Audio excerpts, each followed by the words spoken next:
Good evening बच्चों, मैं मनीष कुशवाहा आप सभी का एक बार फिर से स्वागत करता हूं आपके अपने एजुकेशनल चैनल हमसफर एकेडमी पर। आज हम लोग उपस्थित हैं सेट नंबर 13 लेकर 30 क्वेश्चन का केमिस्ट्री का प्रैक्टिस सेट आज हम लोग शुरू करने वाले हैं। ठीक है, तो फटाफट से कनेक्ट हो जाइए, अपनी दोस्तों को, साथियों को, सभी लोगों को शेयर कर दीजिए। ठीक है, फिर हम लोग स्टार्ट करते हैं आज का लेक्चर। क्वेश्चन नंबर 1 आपके सामने स्क्रीन पर है।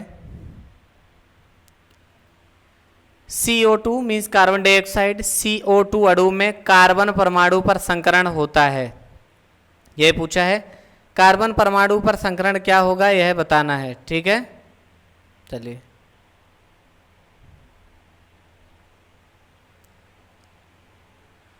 CO2 कैसे निकालते हैं, कल आपको बताया था। केंद्रीय परमाणु पर पूछा है, V+m/2 से लिखते हैं। इसका मतलब क्या है, इससे संकरित कक्षकें निकलती हैं। कैसे निकाली जाती हैं? हाइब्रिडाइज्ड ऑर्बिटल संकरित कक्षकें। यहाँ जो आपका केंद्रीय परमाणु है, इसमें क्या है, सेंटर में C। केंद्रीय परमाणु के वैलेंसी शेल के इलेक्ट्रॉन, कार्बन का परमाणु क्रमांक 6 है, पहली कक्ष में 2, दूसरी कक्ष में 4 होंगे, 4+ इससे जुड़े हुए उन परमाणुओं की संख्या जिनकी संयोजकता 1 है। इनकी तो संयोजकता 1 नहीं है, इसका मतलब इसको ऐड नहीं करेंगे, बटे 2, 4/2 बराबर 2। 2 संकरित कक्षकें आई, और 2 संकरित कक्षकों का मतलब है कि एक S कक्षक और एक P कक्षक। तो इसमें संकरण क्या होगा, SP। कैसे जुड़े होंगे, S डबल बॉन्ड से O, डबल बॉन्ड से O कैसा बनेगा, लीनियर बनेगा। बॉन्ड एंगल की बात करें तो दोनों के बीच में बॉन्ड एंगल कितना होगा, 180 मिनट, 180 अंश। ठीक है, CO2 अणु में कार्बन परमाणु पर संकरण क्या हो जाएगा बच्चों, SP संकरण होगा। अगला है, किसी तत्व का परमाणु क्रमांक निम्न की संख्या द्वारा आकलन करते हैं। तो साइंटिस्ट थे मोजले। इन्होंने क्या था बच्चों, एटॉमिक नंबर का कंसेप्ट दिया था, और इस कंसेप्ट के अनुसार Z = P = E होता है। और ये किसके लिए है, किसी एक न्यूट्रल एटम के लिए, मतलब उदासीन परमाणु के लिए। जब उदासीन परमाणु हो तो उसमें परमाणु क्रमांक, प्रोटॉनों की संख्या और इलेक्ट्रॉनों की संख्या आपस में क्या होती है, बराबर होती है। लेकिन क्या है, इलेक्ट्रॉन का इसलिए बराबर, ये ऑलवेज की कंडीशन में इक्वल होता है। Z = P = E हमेशा इसलिए इक्वल नहीं होता क्योंकि इलेक्ट्रॉन त्यागे या ग्रहण किए जाते हैं किसी भी परमाणु द्वारा, तो उनकी संख्या घट या बढ़ सकती है। क्या नाभिक में न्यूट्रॉनों की संख्या के बराबर, तो इसमें न्यूट्रॉन का कोई जिक्र नहीं है। बाह्यतम कक्ष में इलेक्ट्रॉनों की संख्या द्वारा, इससे आप परमाणु क्रमांक नहीं बता सकते, क्योंकि कभी कभी क्या होता है कि Na+ लिखा है तो इलेक्ट्रॉन कितने रह गए, 10 केवल, लेकिन परमाणु क्रमांक या प्रोटॉन अभी भी नाभिक में कितने रहेंगे, 11। नाभिक में प्रोटॉनों की संख्या के बराबर। हाँ, नाभिक के अंदर जो प्रोटॉन है जिस पर पॉजिटिव का चार्ज है वह कभी कम या ज़्यादा नहीं होता है। तो इसका मतलब किसी भी तत्व का जो परमाणु क्रमांक है उसका आकलन आप किससे कर सकते हैं, प्रोटॉनों की संख्या से, यानी Z = P से। यह कभी नहीं बदलता है। नेक्स्ट क्वेश्चन है, क्वेश्चन नंबर 3। निम्नलिखित तत्वों में से उच्चतम विद्युत ऋणात्मकता वाला तत्व है, हाइयर इलेक्ट्रोनेगेटिविटी।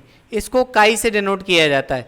उच्चतम विद्युत ऋणात्मकता का क्या मतलब है, जैसे मान लीजिए बच्चों A और B के बीच में कोई एक बॉन्ड बना हुआ है, तो A और B के बीच में बॉन्ड कैसे बनता है, इलेक्ट्रॉनों की बराबर की साझेदारी से। दोनों इलेक्ट्रॉन दोनों परमाणुओं के ठीक बीचों बीच उपस्थित होते हैं। अगर इन दोनों परमाणुओं में से किसी एक परमाणु की टेंडेंसी ऐसी है जो इलेक्ट्रॉनों को अपनी ओर खींच रहा हो, जिससे क्या होगा, एक पे प्लस एक पर माइनस और साझे के इलेक्ट्रॉन उसी पर चले जाएंगे।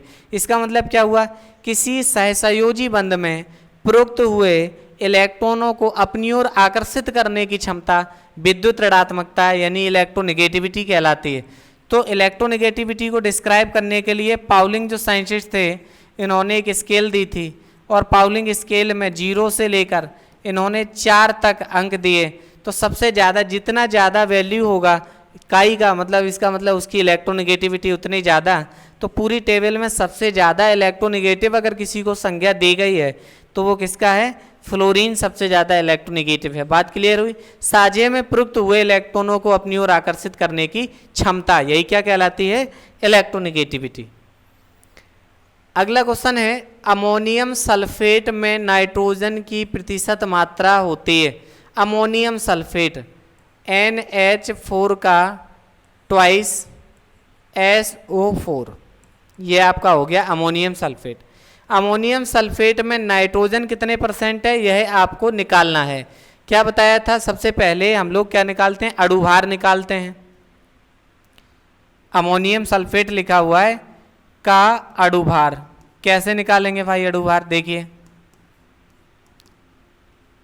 क्या हो जाएगा, यहाँ नाइट्रोजन का 2 से गुणा है, 2 गुणे नाइट्रोजन का भार प्लस 4 दूने 8, 8 गुणे हाइड्रोजन का भार प्लस 1 गुणे सल्फर का भार प्लस 4 गुणे ऑक्सीजन का भार। रख दीजिए बच्चों, 2 गुणे नाइट्रोजन का कितना होता है 14, 8 गुणे हाइड्रोजन का भार 1, 1 गुणे सल्फर का भार परमाणु भार कितना 32, 4 गुणे ऑक्सीजन का कितना परमाणु 16, 14 दूने 28 प्लस 8 प्लस 32 प्लस 64 आपके हो गए।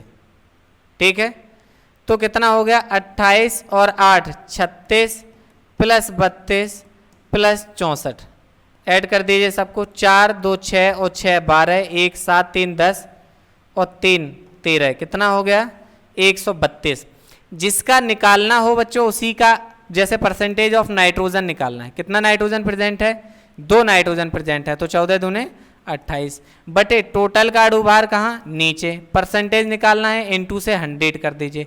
जैसे ही आप 2 से करेंगे, 2 से डिवाइड करेंगे ये 14 हो जाएगा, 2 से करेंगे 66 बार कट जाएगा, फिर एक बार 2 से काट दीजिए ये 7 बार चला जाएगा, ये 33 बार, 33 तिया 99 और फिर नहीं जाएगा 0.1, तो 7 से जैसे ही गुणा आप 3 के साथ करेंगे तो कितना हो जाएगा 7 तिया 21%। ठीक है, कौन सा ऑप्शन है, केवल 21% लिखा हुआ है, किसमें अमोनियम सल्फेट में नाइट्रोजन की प्रतिशत मात्रा कितनी हो गई बच्चों 21% हो गई। ठीक है, नेक्स्ट क्वेश्चन की तरफ मूव करते हैं। मार्स गैस का रासायनिक सूत्र है। मार्स गैस किसको कहा जाता है, तो मार्स गैस मीथेन को कहा जाता है। यह क्या होता है, बायोगैस भी इसको कहते हैं। ठीक है, क्या होता है, गोबर गैस में मिलती है।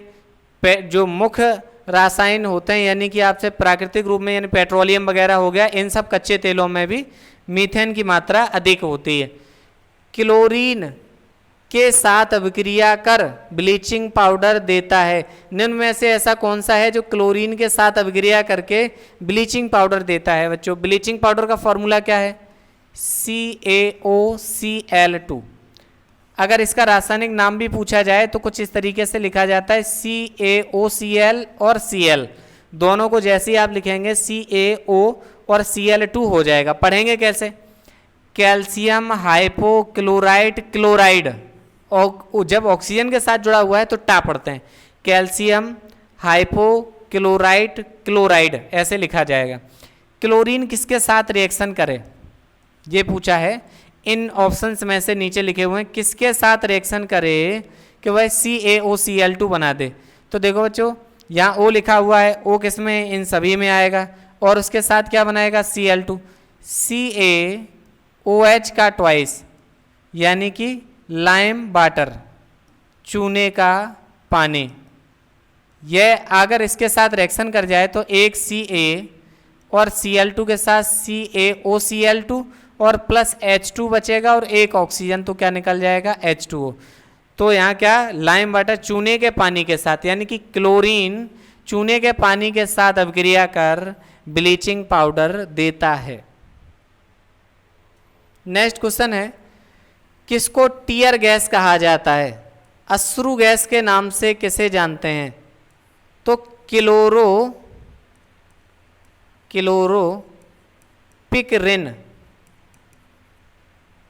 ये इसका रासायनिक नाम है CCl3NO2, ट्राईक्लोरो नाइट्रोमीथेन क्लोरोपिकरिन के नाम से जानी जाती है, और इसको अश्रु गैस भी कहा जाता है। कभी कभी क्या होता है कि अमोनिया भी सूंघ लेने से आंखों में आंसू आने लगते हैं, जब ऑप्शन में नहीं है तो टीयर गैस की कभी कभी संज्ञा अमोनिया को भी दे देते हैं, नहीं तो क्लोरोपिकरिन को ही टीयर गैस के नाम से जाना जाता है। अगला पूछा है, जल में घुलनशील विटामिन है, तो दो प्रकार की विटामिन होती हैं बच्चों, एक फैट सॉल्युबल यानी कि वसा में घुलनशील फैट सॉल्युबल, एक होता है आपका वाटर सॉल्युबल। तो इन दोनों को डिवाइड कर दीजिए, क्या है बी और सी यह आपकी जल में घुलनशील हैं, ए डी ई और के ये आपके फैट सॉल्युबल हैं। अडैक कर सकते हैं, याद करने का तरीका, वी और सी कैसा है जल में घुलनशील हैं। जल में घुलनशील है ए, ये फैट सॉल्युबल है, डी फैट सॉल्युबल है, ई फैट सॉल्युबल है, सी जो है आपका वह है सी और बी दोनों ही कैसा है जल में घुलनशील विटामिन हैं। ठीक है, नेक्स्ट क्वेश्चन है XeF6 की संरचना है, कितने परमाणु Xe के साथ जुड़े हैं बच्चों 6। एक Xe आपने लिख दिया और एक Xe के साथ 6 फ्लोरीन आप लिख देंगे। ठीक है, 1 2 3 4 5 6। अब इससे क्या हुआ बच्चों, यहाँ 1 2 3 4 5 और 6 ही जुड़े हुए हैं, जबकि ये एक इनर्ट गैस है और इसके वैलेंसी सेल में इलेक्ट्रॉनों की संख्या 8 होती है। इसका मतलब एक लोन पेयर और बचा हुआ है जो कि यहाँ पर प्रेजेंट होगा, यानी कि इसी साइड पे कहीं। अब क्या होगा, आपने VSEPR थ्योरी सुनी है, यानी जिसको valence shell pair, valence shell electron pair repulsion theory कहते हैं। ये क्या कहता है कि किसी भी अणु में केंद्रीय परमाणु पर लोन पेयर के साथ साथ बॉन्ड पेयर अगर दोनों चीज़ें प्रेजेंट हैं तो उसकी शेप जो है वह रेगुलर नहीं रहेगी। रेगुलर नहीं रहेगी का मतलब है अगर रेगुलर नहीं है तो वो डिस्टर्ब हो जाएगी, विक्षेपित हो जाएगी। इसको क्या कहते हैं, या तो विकृत हो जाएगी या विक्षेपित हो जाएगी। तो सर अष्टफलकीय जैसी तो दिख रही है लेकिन विक्षेपित हो गई, तो यह कैसी है कि डिस्टॉर्टेड ऑक्टाहाइड्रल हो जाएगी। नेक्स्ट क्वेश्चन है एल्डिहाइड का अपचयन H2/Ni के साथ देता है। तो याद करो बच्चों, यह क्या है, अपचयन है, रिडक्शन है। और जब रिडक्शन में क्या होता है, हाइड्रोजन का ऐड होता है। 3 आप कैटालिस्ट याद कर लीजिए, Ni, Pd और Pt। इनकी प्रेजेंस में अगर अपचयन कराया जाता है तो वो हमेशा योगात्मक उत्पाद देते हैं प्रायः, जैसे CH3CHO, ये क्या हो गया बच्चों आपका एसिटैल्डिहाइड। अगर IUPAC पे जाएं तो 2 कार्बन को आप क्या पढ़ेंगे, ईथ, सिंगल से जोड़े हैं ईथेन, और CHO लगा है तो अल, इथेनल। अगर एल्कोहल होता तो इथेनॉल हो जाता, ये इथेनल हो गया। प्लस इसके साथ H2 लिखेंगे, निकल की प्रेजेंस, जैसे ही दोनों यहाँ पे हाइड्रोजन ऐड होंगे तो वह CH3 CH2 और OH में परिवर्तित हो जाएगा, यानी कि O के एक आगे H लगा दिया, एक O के पीछे लगा दिया तो बना CH3 CH2 OH। IUPAC name में क्या लिखोगे, 2 कार्बन है इथेन और एल्कोहल का ऑल, इथेनॉल। क्या बना, एथिल एल्कोहल। साधारण भाषा में क्या कहते हैं, एथिल एल्कोहल। क्या बने हैं, एसिटिक अम्ल, एथिनॉल, एथिलीन या इथेन नहीं भाई, क्या इथेनॉल के अपचयन पर क्या प्राप्त होता है, एल्कोहल प्राप्त होता है। नेक्स्ट क्वेश्चन की तरफ मूव करते हैं बच्चों। इथेनॉल यानी कि फिर उसने एल्कोहल की ही बात कर दी, के साथ समावयवता प्रदर्शित करता है। समावयवता को क्या कहते हैं बच्चों, आइसोमेरिज्म। आइसो माने सेम और मर माने यूनिट। फिर से एक बार बता दें, जब 2 या 2 से अधिक यौगिकों के अणुसूत्र समान हो लेकिन उनके भौतिक और रासायनिक गुण भिन्न भिन्न हो तो ऐसे यौगिक आपस में समावयवी होते हैं। इथेनॉल अभी बनाया था CH3 CH2 OH। समावयवता की परिभाषा क्या कहती है कि जब 2 या 2 से अधिक यौगिकों के अणुसूत्र समान हो। सूत्र बनाओ बच्चे इसका, एक कार्बन कितने हो गए, 2 कार्बन, 3 2 5 और 1 6 हाइड्रोजन और 1 ऑक्सीजन। अब इनमें से एक चेक करते हैं, कहीं ना कहीं इसका फॉर्मूला इससे मैच करता होगा, वही उसका आइसोमर हो जाएगा। Die Maithil ether. ईथर क्या होता है, जिसमें बाईवैलेंट ऑक्सीजन जुड़ा होता है। डाई मैथिल का मतलब CH3 2 बार जुड़ा हुआ है। तो यहीं से चेक करते हुए चलते हैं, 1 और 1 2 कार्बन, 3 और 3 6 हाइड्रोजन, 1 ऑक्सीजन। लो भाई, पहला ही मैच कर गया। दोनों ही यौगिकों के क्या हैं, अणुसूत्र समान हो गए, उनके भौतिक गुण भिन्न हैं। क्यों? इसमें OH फंक्शनल ग्रुप लगा हुआ है, इसमें क्या O लगा हुआ है, ये ईथर के गुण प्रदर्शित करेगा, ये अल्कोहल का करेगा। दोनों की रासायनिक और भौतिक गुण भी अलग अलग होते हैं, यानी ये आपस में समावयवी हो गए। तो आप सभी लोगों को बात क्लियर हुई होगी, जब दो या दो से अधिक यौगिकों के अणुसूत्र समान हो लेकिन उनके भौतिक और रासायनिक गुण भिन्न भिन्न हो तो ऐसे यौगिक आपस में क्या होते हैं, समावयवी कहलाते हैं, आइसोमर्स कहलाते हैं। ठीक है, अगला क्वेश्चन देखते हैं। डायनामाइट के निर्माण में निम्न रसायन प्रयुक्त होता है। डायनामाइट क्या है बच्चों? डायनामाइट एक एक्सप्लोजिव है, एक विस्फोटक है।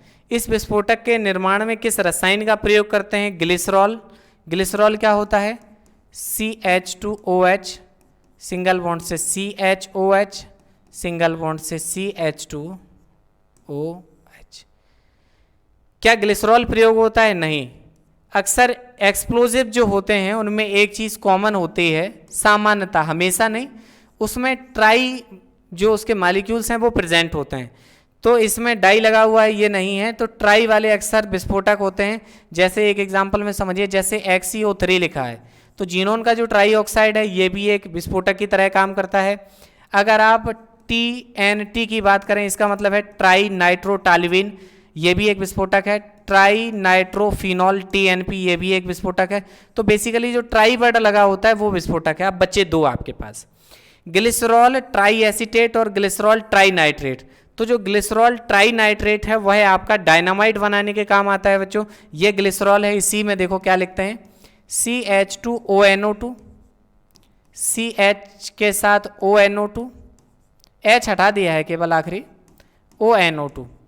तो इस तरीके से यह आपका क्या बन गया, ग्लिसरॉल ट्राई नाइट्रेट। क्या होता है इसमें, हल्का सा जो गर्म ग्लिसरॉल है इसको ट्रीट किया जाता है कंसंट्रेटेड HNO3 के साथ। ये बनाने की प्रोसेस हो गई। क्या ये जो ग्लिसरॉल है इसको हल्का सा गर्म करते हैं, वो कंसंट्रेट HNO3 के साथ जैसे ही मिलाते हैं तो ग्लिसरॉल ट्राई नाइट्रेट बनता है। और ये क्या है, एक एक्सप्लोजिव है, विस्फोटक है, डायनामाइट। नेक्स्ट क्वेश्चन है, CH2 single bond CH, single bond CH, double bond CH2 में सिग्मा बंधों की संख्या क्या होगी? बच्चों याद रखो, जब एक सिंगल बॉन्ड बनता है तो एक सिग्मा होता है, जब डबल बॉन्ड होता है तो एक सिग्मा और पाई का निर्माण होता है, और जब ट्रिपल बॉन्ड है तो एक सिग्मा और दो पाई का निर्माण होता है। आपसे यहाँ पूछा है कि कितने सिग्मा बॉन्ड्स बनेंगे, तो चेक करते हैं। पहले लिखा है CH2, एक C के साथ दो H, इस तरीके से हैं। फिर डबल बॉन्ड्स के साथ C के साथ एक H है, फिर अगला C है, फिर उससे H है, डबल से C है और उसके साथ दो H है। यानी कि जहाँ जहाँ आपको सिंगल दिखाई दे रहा है वहाँ पे चेक कर दीजिए बच्चों, क्या सिग्मा सिग्मा सिग्मा, और डबल बॉन्ड के साथ सिग्मा और पाई, उसके साथ सिग्मा यहाँ बनाएंगे, यहाँ सिग्मा, ये सिग्मा सिग्मा और पाई सिग्मा और 1 2 3 4 5 6 7 8 9 हो गए आपके सिग्मा।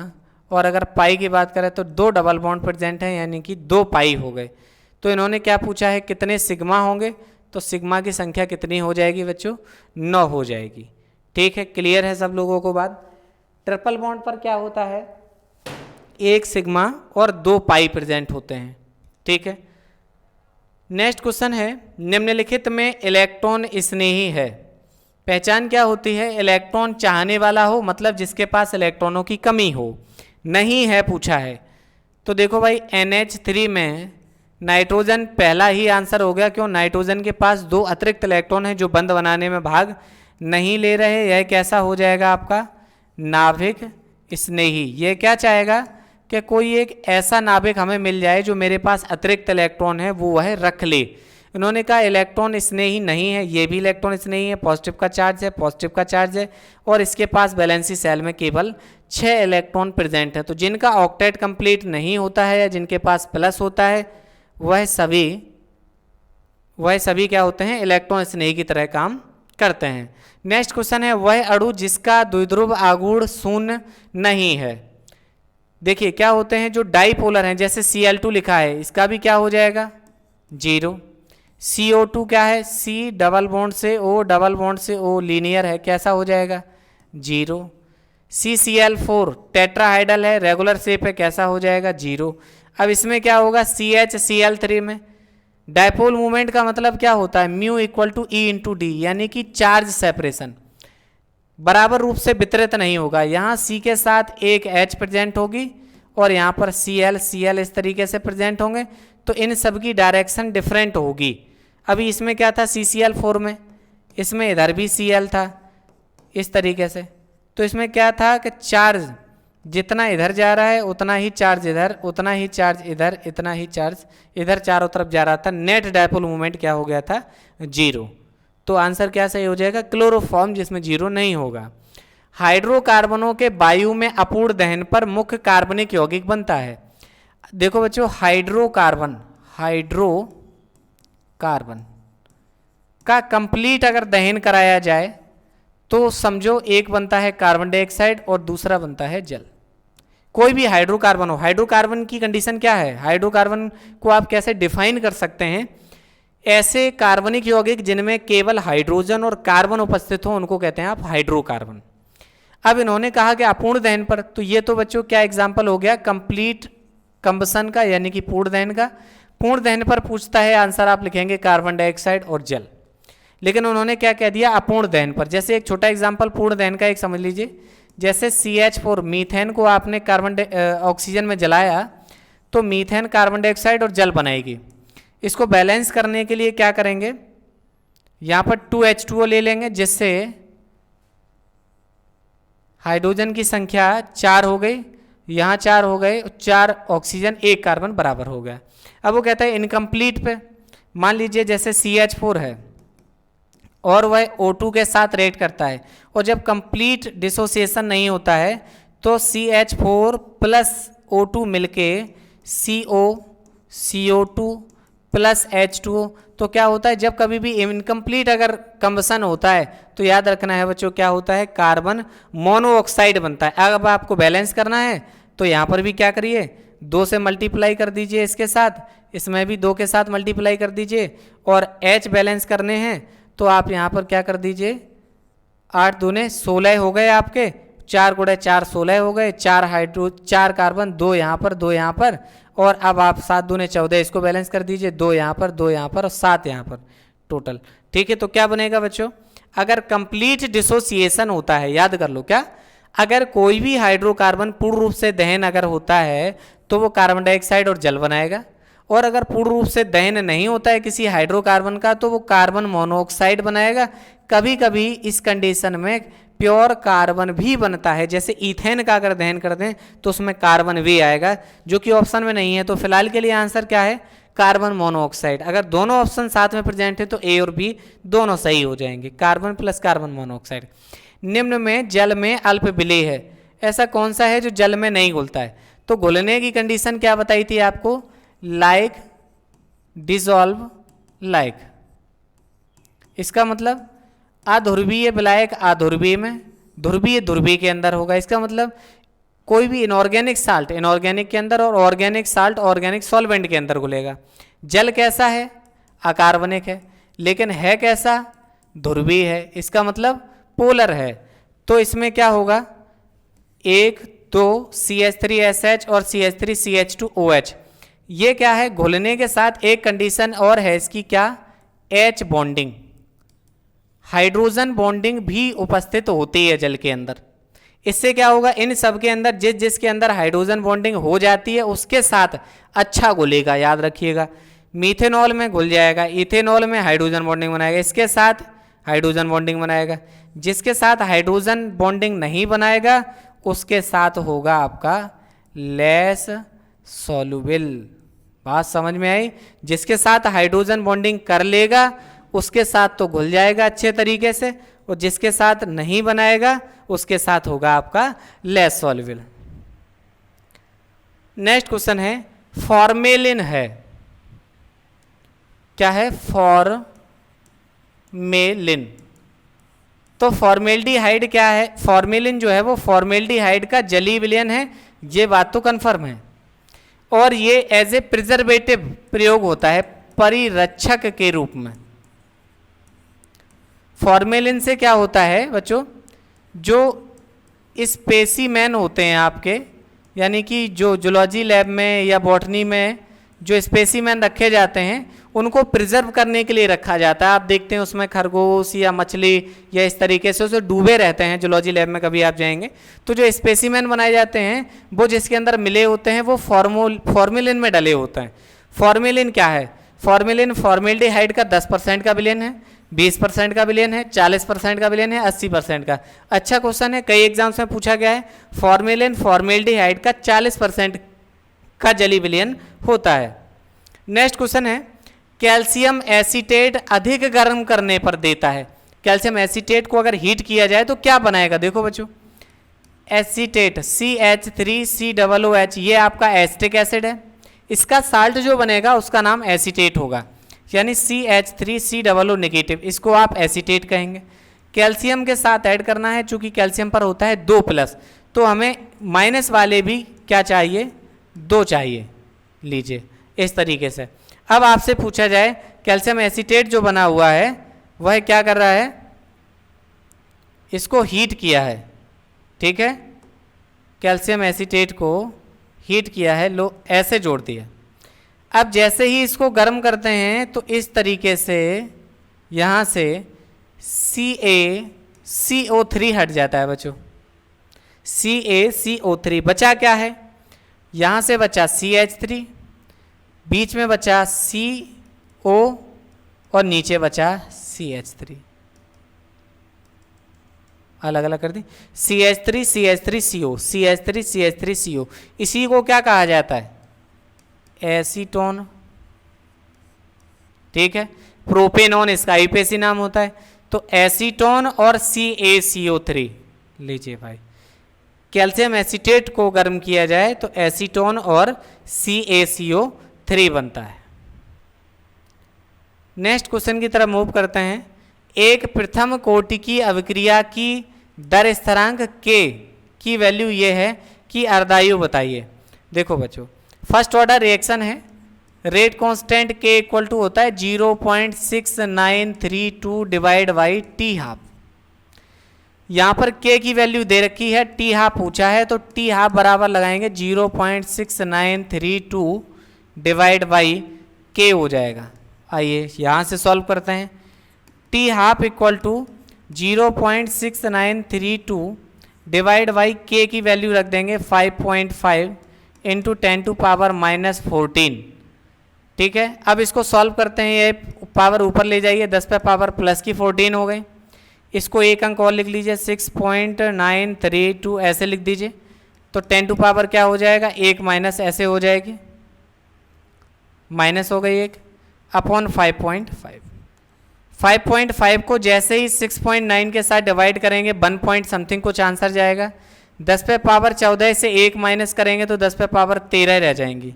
आइए ऑप्शन में देखते हैं कि 10 पे पावर 13 किस किस में दिया है, एक आंसर काट दीजिए। अब 3 में दिया है, माइनस भी नहीं आएगा, क्या आ रहा है? प्लस आ रहा है। 1 पॉइंट किस में आंसर है? सेकंड वाले में। 1.26 के समथिंग 10⁻13 और क्या? सेकंड। तो एलिमिनेशन मेथड से जाएंगे तो कैलकुलेशन आसान हो जाती है, बहुत आसानी से आप क्वेश्चन को इस तरीके से लिख सकते हैं। क्वेश्चन नंबर 21 है, निम्न में से किस यौगिक में आयोडीन कैपिटल I की ऑक्सीडेशन नंबर +7 है? चेक करते हैं बच्चों, जिसका निकालना होता है उसको x मानते हैं। पहले में निकालनी है तो x मान लिया, x इंटू 5 इंटू फ्लोरीन का -1 होता है इक्वल टू 0। पहली कंडीशन में x इक्वल टू क्या बन गया? +5। दूसरे में अगर बात करें तो 2 इंटू क्या लिखोगे? x प्लस ऑक्सीजन जो लिखे हुए हैं, ऑक्सीजन कितने हैं? 5 इंटू ऑक्सीजन का क्या होता है? -2 इक्वल टू 0। 2x बराबर जैसे ही उधर ले जाएंगे 5 दूने 10 हो जाएंगे प्लस का, x बराबर 10/2 बराबर क्या हो गया? प्लस का 5। ICl की अगर बात करें तो I को मान लिया x, Cl का निकालना है -1 बराबर 0, x बराबर -1 उधर जाएगा, क्या हो जाएगा? +1। लास्ट वाले में निकालिए HiO4, इसको कहते हैं पर आयोडिक एसिड, ठीक है, यहाँ क्या कर रहे हैं, हाइड्रोजन का +1 जिसका निकालना है उसका x + 4 इंटू ऑक्सीजन का -1 = 0। x = -8 उधर जाएगा, +8 हो गया, -1 करेंगे, x = -1 करके +7। पूछा था कि किसका +7 आएगा, तो HiO4 में आयोडीन की ऑक्सीडेशन नंबर कितना आ गया बच्चों, +7। क्वेश्चन नंबर 22 है, सबसे बड़ा आयन है। आयंस के लिए आप लोग एक चीज़ समझ लीजिए, जैसे एक मेटल पे लिखे हैं 4+, एक पर लिखे हैं 3+, किसी मेटल पर है 2+, एक मेटल पे है केवल 1+। तो जितना ज़्यादा प्लस हो जाएगा साइज उतना छोटा हो जाएगा, नाभ की आवेश बढ़ेगा, त्रिज्या घट जाएगी, तो इधर की तरफ साइज क्या होगा, इंक्रीज होगा, याद रखिएगा। और अगर माइनस वाली कंडीशन है, कोई नॉन मेटल है, मान लीजिए वही m पे चार्ज अगर -4 है, किसी पे -3 है, -2 है चार्ज, एक माइनस का है, तो जिस पे ज़्यादा माइनस का चार्ज होगा उस पे इलेक्ट्रॉन ज़्यादा होने के कारण उसका साइज ज़्यादा हो जाएगा, इस तरीके से। तो यहाँ देखो ये किसके लिए बता रहे हैं भाई, आइसो इलेक्ट्रॉनिक स्पीसीज के लिए, क्या हो, सम इलेक्ट्रॉनों को, जिनमें इलेक्ट्रॉनों की संख्या समान हो। कैसे इलेक्ट्रॉनों की संख्या समान है, कार्बन का परमाणु क्रमांक 6 है, 4 लेने के बाद कितना बनाया, 10 इलेक्ट्रॉन। 7 है, 3 इलेक्ट्रॉन लेने के बाद कितना बनाया, 10 इलेक्ट्रॉन। 8 है, 2 इलेक्ट्रॉन लेने के बाद कितना इलेक्ट्रॉन बनाया, 10। 9 1 लेने के बाद कितना बनाया, 10। अभी सर हम लोगों ने पढ़ा, जब आइसो इलेक्ट्रॉनिक स्पीसीज हो, यानी कि जब इलेक्ट्रॉनों की संख्या सभी के अंदर समान हो, तो उसमें जिस पे जितना ज़्यादा माइनस का चार्ज होगा उसका साइज उतना ही ज़्यादा हो जाएगा, और जिस पे प्लस का चार्ज ज़्यादा होगा साइज उतना ही छोटा हो जाएगा। ये बात समझनी है। तो आइसो इलेक्ट्रॉनिक स्पीसीज में कार्बन पर 4- जो है उसका साइज सबसे बड़ा होगा। निम्नलिखित में कौन सी उपधातु है, तो अगर मेटलॉइड्स की बात करें, उपधातुएं क्या होती हैं, जो धातु और अधातु के दोनों के गुण प्रदर्शित करते हैं उनको उपधातु कहते हैं। Basically boron, silicon, germanium, arsenic, antimony, tellurium और पोलोनियम, इनको हम लोग मेटलॉइड की कैटेगरी में डालते हैं। तो सिलिकॉन बच्चों यहाँ पे पहला ऑप्शन है, ये भी उपधातु है। फॉस्फोरस नहीं, नॉन मेटल है। जर्मेनियम जी हाँ एक उपधातु है। एल्यूमिनियम मेटल है। तो इसमें क्या है, आपके 2 आंसर सही हैं। सिलिकॉन और जर्मेनियम दोनों ही मेटलॉइड हैं, दोनों ही प्रेजेंट हैं यहाँ पे, ठीक है। अगर आप एक ऑप्शन कर रहे हैं तो एक नहीं, दोनों सिलिकॉन और जर्मेनियम दोनों ही इसका आंसर सही होगा। क्वेश्चन नंबर 24 पर चलते हैं। ट्राइटियम बच्चों क्या है, ट्राइटियम सबसे हल्का रेडियो एक्टिव तत्व है, हाइड्रोजन का तीसरा समस्थानिक है, जिसको सिंपली 1H3 लिखा जाता है, कैपिटल T से रिप्रेजेंट करते हैं। ट्राइटियम में इलेक्ट्रॉन, प्रोटॉन और न्यूट्रॉन बताने हैं। इलेक्ट्रॉन की संख्या हो गई 1, प्रोटॉन की संख्या भी हो गई 1, न्यूट्रॉन निकाले जाते हैं परमाणु भार से परमाणु क्रमांक को माइनस करके, 3 में से 1 को घटाने के बाद न्यूट्रॉन की संख्या बचेगी। क्या रेशियो बन गया, इलेक्ट्रॉन की संख्या 1, प्रोटॉन की संख्या 1, न्यूट्रॉन की संख्या 2, 1 1 2, ये आपका रेशियो होगा। ट्राइटियम में इलेक्ट्रॉन, प्रोटॉन और न्यूट्रॉन का अनुपात क्या होगा, 1 1 और 2। Cu सिंगल प्लस कॉपर का आयन है, इसको आप Q प्लस कहेंगे, और Cu डबल प्लस होता है तो Q प्रिक कह देते। में अयुग्मित इलेक्ट्रॉनों की संख्या क्या होगी, तो चलिए इसका इलेक्ट्रॉनिक विन्यास लिखते हैं। इसका एटॉमिक नंबर होता है बच्चों 29, और 29 का इलेक्ट्रॉनिक विन्यास लिखने के लिए क्या लिखते हैं, 4s2 3d9। अपने आप को स्टेबल बनाने के लिए क्या करता है, दोनों की एनर्जी लगभग सेम होती है, इसलिए अपने आप को स्टेबल बनाने के इस इलेक्ट्रॉन को क्या करता है, अपनी नेक्स्ट सेल में दे देता है, जिससे यह 3d10 में परिवर्तित हो जाता है और 4s1। यह आपका कॉपर का इलेक्ट्रॉनिक विन्यास हो गया। अब वह कहता है Cu सिंगल प्लस बताइए, तो वह बाह्यतम कक्ष से 1 इलेक्ट्रॉन त्याग देगा तो 4s0 हो जाएगा और 3d10। इस सेल में, सब सेल में इलेक्ट्रॉन है ही नहीं, और इस सब सेल में सभी 10 इलेक्ट्रॉन डी के भरे हुए हैं, तो फिर क्या हो जाएगा, अयुग्मित इलेक्ट्रॉनों की संख्या, अयुग्मित इलेक्ट्रॉनों की संख्या हो जाएगी 0, क्योंकि डी में अधिकतम इलेक्ट्रॉन 10 ही भरे जाते हैं और 10 इलेक्ट्रॉन भरे हुए हैं। एस में अधिकतम 2 इलेक्ट्रॉन भरे जाते हैं और दोनों में ही इलेक्ट्रॉन नहीं है, इसलिए 0 हो जाएगा। H2O का संयुग्मी क्षार है। संयुग्मी अम्ल और क्षार की परिभाषा ब्रोंस्टेंट देते हैं। ब्रोंस्टेंट क्या कहते हैं? ऐसी कोई भी 2 स्पीसीज जिनमें H पॉजिटिव का डिफरेंस होता है, ऐसी स्पीसीज कॉन्जुगेट कहलाती हैं। अब H2O पर नज़र करते हैं। अगर H2O अपने पास प्रेजेंट है, यह अगर H पॉजिटिव निकाल दे तो OH नेगेटिव बचेगा। अगर इसमें H पॉजिटिव देने की टेंडेंसी है तो यह क्या हो गया बच्चों? अम्ल। अब बचा हुआ भाग OH नेगेटिव हो गया। अब इसकी टेंडेंसी क्या है? H लेने की। OH H लेके फिर से H2O बना लेगा, यानी H2O इस समय अम्ल की तरह और OH क्षार की तरह काम कर रहा है। तो उन्होंने कहा है कि H2O का क्षार बताइए, का संयुग्मी क्षार है। इसका मतलब H2O अम्ल है और इसका जो बनेगा ऐसी स्पीसीज जिसमें केवल एक H पॉजिटिव का डिफरेंस हो, वो क्षार की तरह काम करेगी। तो OH नेगेटिव जो है, ऑक्सीजन पे नेगेटिव, OH नेगेटिव क्या हो जाएगा? इसका कॉन्जुगेट बेस हो जाएगा। अगर आपसे पूछते कि इसका कॉन्जुगेट एसिड बताओ, देखो जैसे H3O पॉजिटिव होता, जैसे ही आप इसको अलग करते तो H2O इस तरीके से हो जाता, तो H3O पॉजिटिव एसिड की तरह और ये क्षार की तरह काम करता है। समझो कैसे? अगर H2O इस H को ले सकता है, लेके अगर ये बनाता है, तो जो H लेने की टेंडेंसी रखता है वह बेस, जो डोनेट करेगा वह एसिड। तो इसीलिए क्या कहा जाता है? जल जो है वो एम्फोटेरिक है, दोनों अम्ल और क्षार दोनों की तरह काम करता है, यानी H पॉजिटिव ले भी सकता है और H पॉजिटिव दे भी सकता है। अभिक्रिया के दर नियतांक का मात्रक लीटर पे पावर 2 मीटर पे पावर -2 प्रति सेकंड हो तो अभिक्रिया की कोटि क्या होगी? किसी भी अभिक्रिया की कोटि यानी ऑर्डर ऑफ रिएक्शन निकालने के लिए कंसंट्रेशन की पावर 1 - n इंटू टाइम पे पावर -1 ऐसे लिखा जाता है। n क्या है? अभिक्रिया की कोटि है। कंसंट्रेशन को अगर मोल प्रति लीटर में लिखा जाए और 1 - n ऐसे लगाते हैं सेकंड पे पावर -1, इसका मतलब ऊपर कितनी पावर आए कि मोल पे पावर 2 बन जाए। यहाँ क्या लिखा है? लीटर पे पावर 2, मोल पे पावर 2। 2 कब बन जाएंगी? जब n की वैल्यू अगर आप 3 रख दें। देखो बच्चों कैसे? मोल लीटर पे पावर -1, 1 - 3 लिख दें यहाँ पे, तो ऊपर क्या आ जाएगा? -2 मोल इंटू लीटर पे पावर -1 पे पावर -2 इंटू सेकेंड पे पावर -1। अब इसको आगे बढ़ाते हैं। जैसे ही -2 को आप खोलोगे तो मोल पे पावर -2 आ जाएगा, लीटर पे -2 के साथ इंटू होगा तो लीटर पे +2 हो जाएगा और सेकंड पे पावर -1।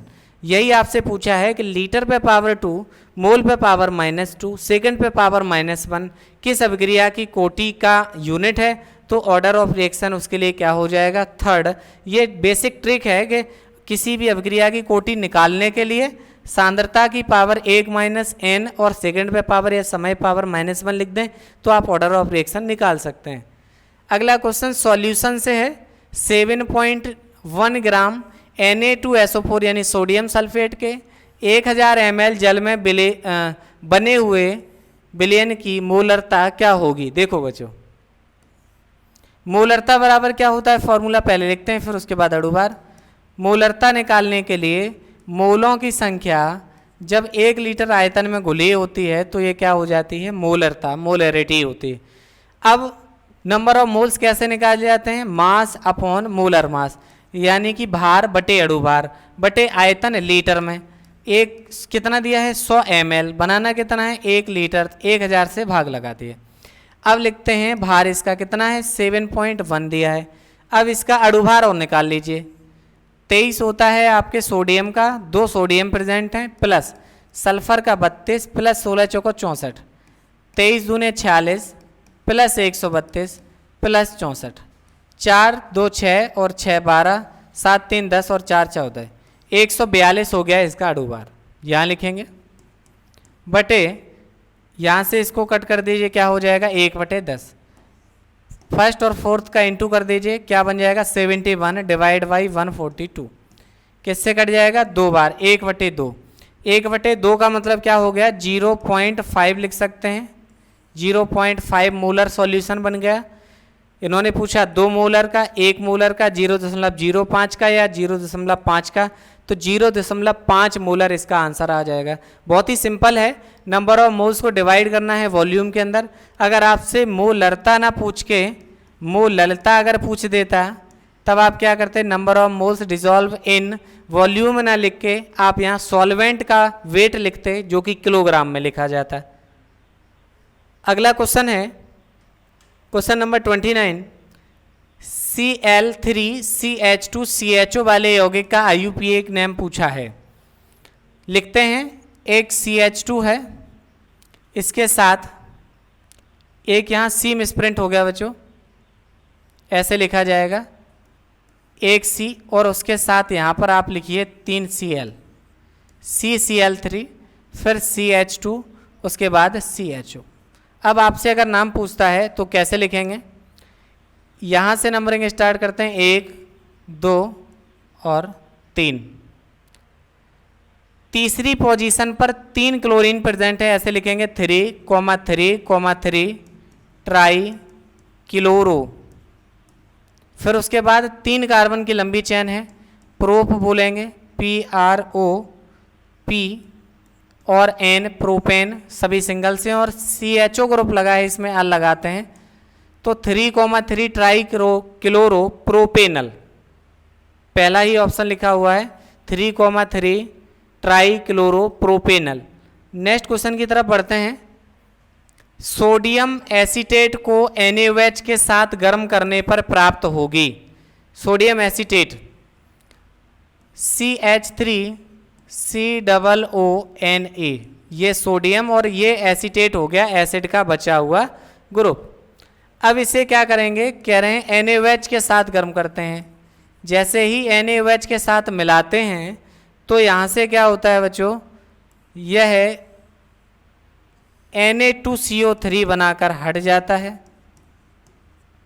प्लस CH3 और H बच के क्या बनाता है CH4, यानी कि यह मीथेन बनाने की भी प्रयोगशाला विधि है जिसमें CaO की प्रेजेंस लेते हैं। कहते हैं कि सोडियम एसीटेट को जब सोडा लाइम के साथ गर्म करते हैं तो प्राप्त होता है मीथेन प्राप्त होती है। इस प्रकार यह 13वां सेट जो है आपका यहाँ 30 क्वेश्चंस के साथ समाप्त होता है। कल फिर हम आपके साथ उपस्थित होंगे एक नया प्रैक्टिस सेट लेकर। समय होगा 8 बजे, सभी लोग समय से जुड़ जाइएगा। तो फिर से नए 30 क्वेश्चंस के साथ हम आपके साथ उपस्थित होंगे और इसी तरीके से आप सभी लोग हम सफ़र एकेडमी के साथ जुड़े रहिए। अपने दोस्तों को चैनल सब्सक्राइब करिए, शेयर करते रहिए। बहुत बहुत धन्यवाद बच्चों।